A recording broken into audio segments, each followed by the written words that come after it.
শ্ৰেণীসমূহৰ ছাত্ৰ-ছাত্ৰীসকল গুৱাহাটী বিশ্ববিদ্যালয়ৰ স্নাতক পৰ্যায়ৰ দ্বিতীয় ষান্মাসিকৰ অসমীয়া প্ৰধান পাঠ্যক্ৰমৰ দ্বিতীয় কাকতৰ এটি বিষয় হৈছে ট্ৰেজেডি।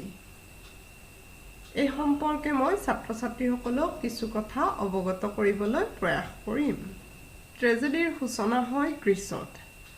গ্ৰীক দেৱতা ডায়োনিছাছৰ জীৱনৰ কৰুণ কাহিনীক অৱলম্বন কৰি যি নাটক উপস্থাপন কৰা হৈছিল সিয়ে আছিল ট্ৰেজেডি।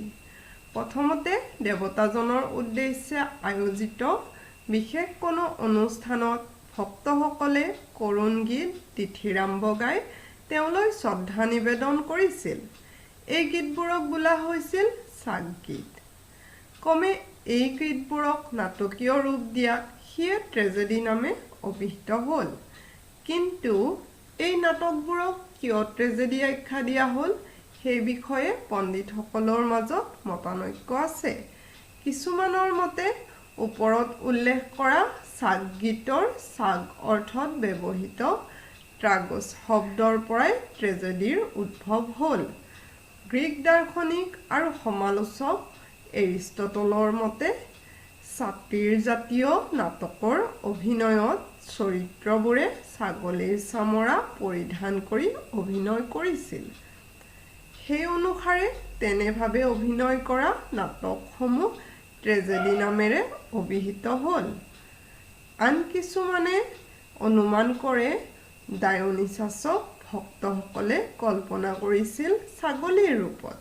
গতিকে ছাগলী অৰ্থাৎ ট্ৰাগছ শব্দৰ পৰাই ট্ৰেজেডি শব্দৰ উৎপত্তি হ'ল আৰু সেই দেৱতাৰ উৎসৱত আয়োজিত নাটকসমূহৰ নামকৰণ কৰা হ'ল ট্ৰেজেডি। এইবোৰৰ উপৰিও ট্ৰেজেডিৰ উৎপত্তি সম্বন্ধে আৰু বহুতো অভিমত পোৱা যায়। এই আটাইবোৰ ভালদৰে চালি জাৰি চোৱাৰ অন্ততো এই বিষয়ে এটি সঠিক সিদ্ধান্তত উপনীত হোৱা টান। সেইবাবে এই বিতৰ্কমূলক প্ৰশ্নটোৰ সমাধান এতিয়ালৈ হোৱা নাই বুলিয়েই ক'ব পাৰি। যিয়েই নহওক ডায়োনিছাছ দেৱতাৰ উদ্দেশ্যে কোৱা প্ৰশস্তি গীতৰ পৰাই যে ট্ৰেজেডিৰ উৎপত্তি হৈছে সেই বিষয়ে কোনো সন্দেহ নাই। এই গীতবোৰে বিভিন্ন স্তৰ অতিক্ৰম কৰি শেষত ট্ৰেজেডিৰ ৰূপ লাভ কৰিছে।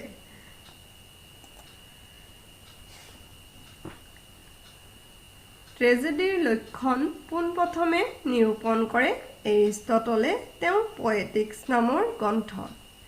এৰিষ্টটলৰ মতে ট্ৰেজেডি হৈছে ভয় আৰু সহানুভূতি উদ্ৰেক কৰি তেনেধৰণৰ ভাৱাৱেগবোৰৰ বিমোচন কৰোৱা, অভিনয়ৰ উপযোগী ছন্দবদ্ধ সংলাপযুক্ত কিছু পৰিমাণে ব্যাপক স্বয়ংসম্পূৰ্ণ গহীন ঘটনাৰ অনুকৰণ বা উপস্থাপন। A tragedy then is the imitation of an action that is serious and also as having magnitude complete in itself, in language with pleasurable accessories, is kind brought in separately in the parts of the work, in a dramatic, not in a narrative form, with incidents arousing pity and fear, wherewith to accomplish its catharsis of such emotions.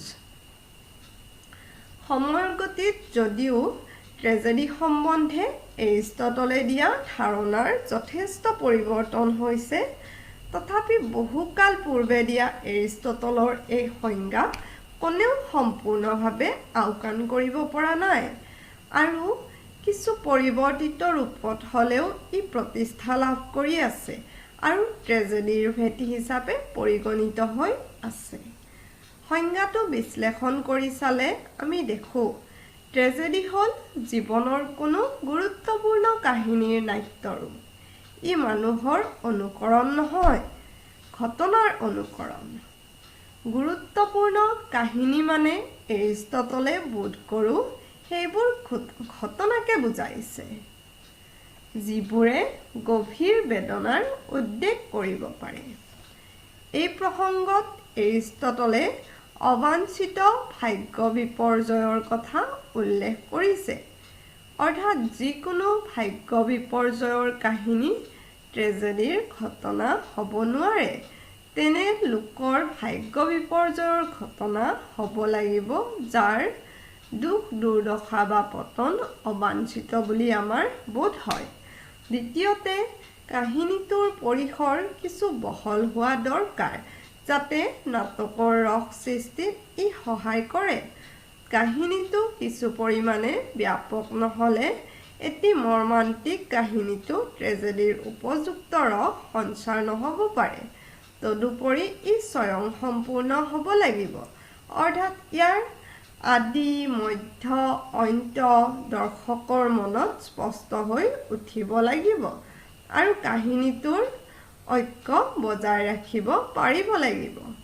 কাহিনীৰ ঐক্য বজাই ৰাখিবলৈ হ'লে এটা ঘটনাৰে সৈতে আনটো ঘটনাৰ অংগাংগী সম্বন্ধ থাকিব লাগে।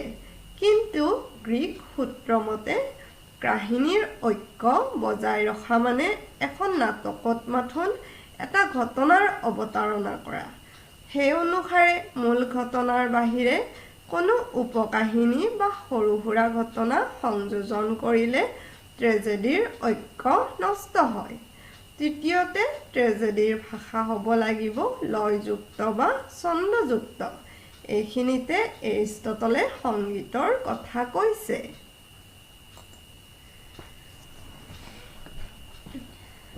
অৰ্থাৎ ঘটনাটো প্ৰকাশ কৰিব লাগে ছন্দবদ্ধ বাক্য আৰু সংগীতৰ সহায়েৰে।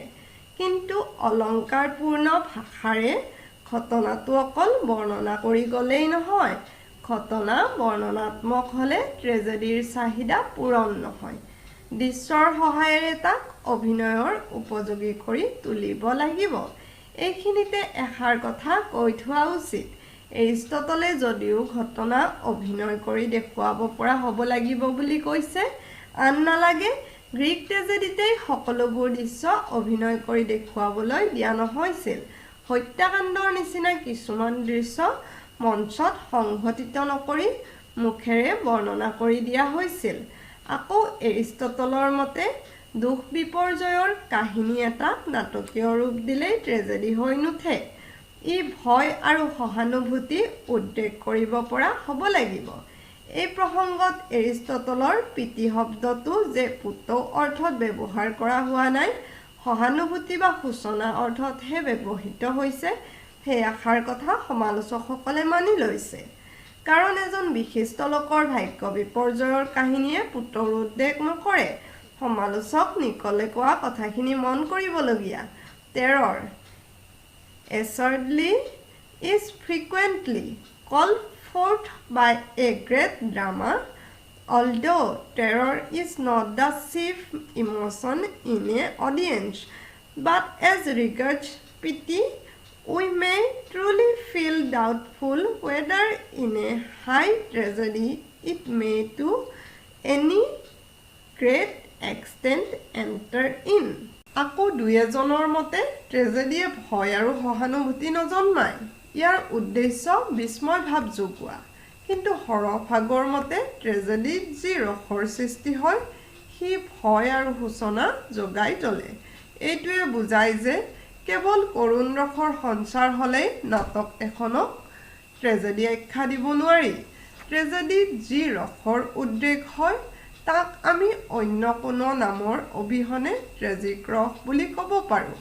সংজ্ঞাটোৰ আটাইতকৈ বিতৰ্কমূলক অংশটি হ'ল ট্ৰেজেডিৰ উদ্দেশ্য ভয় আৰু সহানুভূতি উদ্ৰেক কৰি তেনেধৰণৰ অনুভূতিবোৰৰ বিমোচন কৰোৱা। এই কথাষাৰৰ বিস্তৃত ব্যাখ্যা এৰিষ্টটলে আগবঢ়োৱা নাই যদিও দুই চাৰিজনে ইয়াৰ অৰ্থ কৰিছে এনেধৰণে। ট্ৰেজেডিৰ অভিনয়ে দৰ্শকৰ মনত ভয় আৰু কৰুণাৰ উদ্ৰেক কৰে আৰু শেষত এইবোৰৰ পৰিশুদ্ধি ঘটাত দৰ্শকে এক শান্ত আৰু সমাহিত অৱস্থা লাভ কৰে। কিন্তু সমালোচকসকলে ইমান সহজে এই ব্যাখ্যা মানি ল'ব খোজা নাই আৰু সমালোচকৰ মতানৈক্যই গোটেই বিষয়টোৰ জটিলতা বৃদ্ধি কৰিছে। বিশেষকৈ এই ক্ষেত্ৰত এৰিষ্টটলে প্ৰয়োগ কৰা কেথাৰ্চিছ শব্দটো লৈ সৌ তাহানিতে আৰম্ভ হোৱা বাদানুবাদৰ এতিয়ালৈকে অৱসান হোৱা নাই। কিছুমানৰ মতে কেথাৰ্চিছ শব্দটো এৰিষ্টটলে পিউৰিফিকেশ্যন অৰ্থাৎ পবিত্ৰকৰণ অৰ্থত প্ৰয়োগ কৰিছে। এওঁলোকে কয়, নায়কৰ দুখ বিপৰ্যয় দেখি ট্ৰেজেডিৰ অভিনয় চোৱা দৰ্শকৰ সহানুভূতি বৃদ্ধি পায় আৰু সেই ধৰণৰ স্বাভাৱিক আৱেগবোৰ বৃদ্ধি পোৱাৰ ফলত মানুহৰ অন্তৰ পবিত্ৰ হয়। এওঁলোকে আকৌ কয়, ট্ৰেজেডিৰ নায়কৰ দুৰ্বলতাৰ সৈতে দৰ্শকে নিজৰ দুৰ্বলতা তুলনা কৰিবলৈ সুযোগ পায়। নায়কৰ নিচিনা শক্তিশালী এজন লোকৰ পতন দেখি নিজৰ অস্তিত্ব সম্বন্ধে সজাগ হয় আৰু দুৰ্বলতা পৰিহাৰ কৰি তেওঁলোকে নিজকে শোধন কৰিবৰ চেষ্টা কৰে। আন এটি মতবাদ মতে কেথাৰ্চিছ শব্দটো এৰিষ্টটলে চিকিৎসা শাস্ত্ৰৰ পৰা গ্ৰহণ কৰিছে।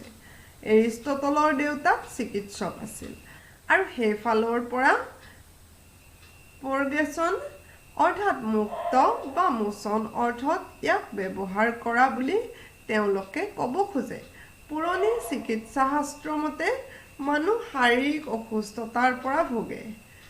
মানুহৰ শৰীৰত থকা যিকোনো এটা বা দুটা ৰসৰ মাত্ৰাধিক্য হোৱা হেতুকে অতিমাত্ৰা ৰসখিনি উলিয়াই দি আটাইকেইটা ৰস সমপৰ্যায়ত ৰাখিব পাৰিলে মানুহজন স্বাভাৱিক অৱস্থালৈ ঘূৰি আহে। ঠিক তেনেদৰে মানুহৰ অন্তৰত আৱেগ উত্তেজনাৰ মাত্ৰা অধিক হ'লে মানুহ অস্বাভাৱিক হৈ পৰে। ট্ৰেজেডিয়ে দৰ্শকৰ সেই অতিমাত্ৰা আৱেগ উত্তেজনা বাহিৰলৈ উলিয়াই মনক মুক্ত কৰে আৰু মনৰ স্বাভাৱিক অৱস্থা ফিৰাই আনে। যিদৰে এটা পানীৰ পাত্ৰ উপচি পৰিলে এডাল পাইপৰ সহায়েৰে অতিমাত্ৰা পানীখিনি উলিয়াই আনিব পাৰি, ঠিক তেনেদৰে ট্ৰেজেডিও এডাল পাইপ সদৃশ, যাৰ সহায়ত মনৰ মাত্ৰাধিক আৱেগ উত্তেজনাবোৰ বাহিৰ কৰি দিব পাৰি। কিন্তু এই অৰ্থত শব্দটো প্ৰয়োগ কৰিলে মানুহৰ আৱেগ অনুভূতিক উপলুঙা কৰা হয় বুলি দুই এজন সমালোচক ক্ষুব্ধ হৈছে।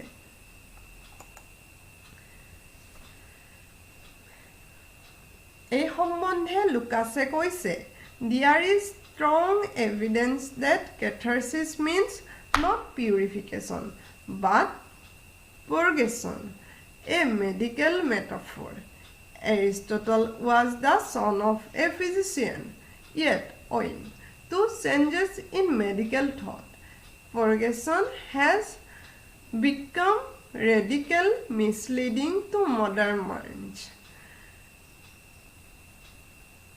Inevitably, we think of purgatives and complete evacuations of waste products, and then outraged critics asked why our emotions should be so ill-treated." আন এচামে আকৌ কয়, ট্ৰেজেডিৰ ঘটনাই দৰ্শকক তেওঁলোকৰ জীৱনত অনুৰূপ ঘটনাৰ সন্মুখীন হ'বলৈ প্ৰস্তুত কৰি তোলে। ইয়াৰ ফলত দৰ্শকৰ মনত দুৰ্বলতা নাইকিয়া হয় আৰু মন দৃঢ় হৈ উঠে। কেথাৰ্চিছ শব্দটোৰ উত্তৰ এনেদৰে দিয়াটোহে সম্ভৱ বুলি এই দলে ভাবে। এইবোৰৰ উপৰি আন বহুতো মতবাদ আছে যিবোৰে ঘাইকৈ নৈতিক ফাললৈ দৃষ্টি ৰাখি শব্দটোৰ তাৎপৰ্য বিচাৰি উলিয়াবলৈ নানাভাৱে চেষ্টা কৰিছে। অৱশ্যে আধুনিক দুই এজন সমালোচকে এই শব্দটোৰ ওপৰত বিশেষ গুৰুত্ব আৰোপ কৰা নাই। সাহিত্যৰ বিষয়ে প্লেটোৰ যি অভিমত তাক খণ্ডন কৰাৰ কাৰণেহে এৰিষ্টটলে এই শব্দটো প্ৰয়োগ কৰা বুলি তেওঁলোকে ভাবে। প্লেটোৱে সাহিত্যক বৰ ভাল চকুৰে চোৱা নাছিল এইবাবেই যে সাহিত্যই আৱেগক প্ৰশ্ৰয় দিয়ে। প্লেটোৰ মতে এই কাৰণেই আৰ্ট বাস্তৱৰ সীমাৰেখাৰ বাহিৰৰ বস্তু। প্লেটৰ মতৰ বিৰোধিতা কৰিবলৈহে এৰিষ্টটলে ইয়াত সাহিত্যৰ আন দিশলৈ আওকাণ কৰা বুলি এইসকল সমালোচকে কয়। তেওঁলোকৰ মতে যিকোনো সাহিত্যিক সৃষ্টিৰে প্ৰধান উদ্দেশ্য আনন্দদান। গতিকে এই শব্দটোৰ জৰিয়তে যদি এৰিষ্টটলে সাহিত্যৰ নৈতিক আবেদনৰ প্ৰতিহে মনোভাৱ ব্যক্ত কৰাৰ চেষ্টা কৰিছিল, তেনেহ'লে ই সিমান গুৰুত্বপূৰ্ণ বিষয় হ'ব নোৱাৰে। কাৰণ অতিমাত্ৰা অনুভূতিবোৰ উলিয়াই দিবলৈ নাইবা দুৰ্বলতাৰ পৰা মুক্ত কৰি মনক পবিত্ৰ কৰাৰ উদ্দেশ্যে মানুহ প্ৰেক্ষাগৃহলৈ নাযায়। নিকলৰ মতেও we may believe that in itself the theory is far too moralistic to be a complete answer to our question.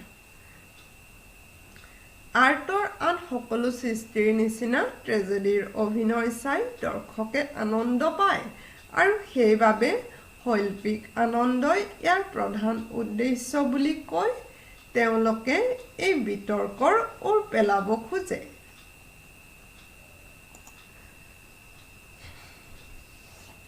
এৰিষ্টটলে ট্ৰেজেডিৰ লক্ষণ নিৰূপণ কৰিছিল গ্ৰীক ট্ৰেজেডিৰ আৰ্হি অনুযায়ী। গ্ৰীক ট্ৰেজেডিৰ বিকাশত তিনিগৰাকী লেখকৰ নাম উল্লেখযোগ্য। তেওঁলোক হৈছে এস্কিলাছ, ছফ'ক্লিছ আৰু ইউৰিপিডিছ। এওঁলোকৰ ভিতৰত এস্কিলাছকে গ্ৰীক ট্ৰেজেডিৰ জনক বুলি অভিহিত কৰা হৈছে। এস্কিলাছৰ পাছত ছফ'ক্লিছ আৰু ছফ'ক্লিছৰ পাছত ইউৰিপিডিছৰ হাতত গ্ৰীক ট্ৰেজেডিৰ ভালেখিনি পৰিৱৰ্তন সাধন হৈছিল। গ্ৰীক ট্ৰেজেডিসমূহত কাহিনী গঢ় লৈ উঠিছিল মানুহ আৰু দেৱতাৰ মাজত থকা সম্বন্ধক লৈ। দেৱতাসকলে ইয়াত প্ৰত্যক্ষ অথবা পৰোক্ষভাৱে অংশগ্ৰহণ কৰিছিল আৰু মানুহ আৰু দেৱতাৰ মাজত সংঘটিত হোৱা বিৰোধৰ অন্তত দেৱতাসকলৰ বিচাৰেই প্ৰতিষ্ঠা লাভ কৰিছিল আৰু দেৱতাসকলৰ ইচ্ছাই মানুহৰ ওপৰত আৰোপিত হৈছিল। এস্কিলাছৰ নাটকত মানুহৰ দুখাত্মক পৰিণতিৰ কাৰণ হৈছে মানুহে কৰা কোনো কৃতি অথবা মানুহৰ ওপৰত বংশানুক্ৰমে বাগৰি অহা দেৱতাৰ অভিশাপ। ছফ'ক্লিছে বংশগত অভিশাপক কাহিনীৰ পৰা বাদ দিছে আৰু মানুহৰ নৈতিক দুৰ্বলতাকে সেই পৰিণতিৰ বাবে দায়ী কৰিছে। নাটকীয় সংঘাতৰ সমাধান প্ৰদৰ্শন কৰাটো দুয়োজনা নাট্যকাৰৰ ৰচনাত কিছু পাৰ্থক্য পৰিস্ফুট হয়। এস্কিলাছৰ নাটকৰ জটিল আৰু ভিন্নসুৰীয়া পৰিসমাপ্তি ছফ'ক্লিছৰ নাটকত বহু পৰিমাণে সৰল আৰু একমুখী হৈ পৰিছিল। নিজৰ ভুল বুজিব পাৰি ছফ'ক্লিছৰ চৰিত্ৰসমূহে শেষত দেৱতাসকলৰ বিধান ন্যায়সংগত বুলি গ্ৰহণ কৰি লৈছে আৰু ফলস্বৰূপে তেওঁলোকৰ মনলৈ আহিছে শান্ত আৰু সমাহিত অৱস্থা। ইউৰিপিডিছৰ হাতত আকৌ এই পৰিণতিৰ সুৰ কিছু সুকীয়া হৈ পৰিছিল। তেওঁৰ চৰিত্ৰসমূহে দেৱতাসকলৰ বিচাৰ নিসংকোচে গ্ৰহণ কৰা নাই, গ্ৰহণ কৰিছে এটি বিদ্ৰোহৰ মনোভাৱ লৈহে। দেৱতাসকল অধিক শক্তিশালী কাৰণেহে যেন তেওঁলোকে দেৱতাৰ ওচৰত আত্মসমৰ্পণ কৰিবলগীয়া হৈছে, তেনে এটি ভাৱ সেই চৰিত্ৰসমূহে আমাক দিয়ে। এই প্ৰসংগত সমালোচক বাউৰাই কোৱা দুষাৰমান কথা উদ্ধৃত কৰিব পৰা যায়।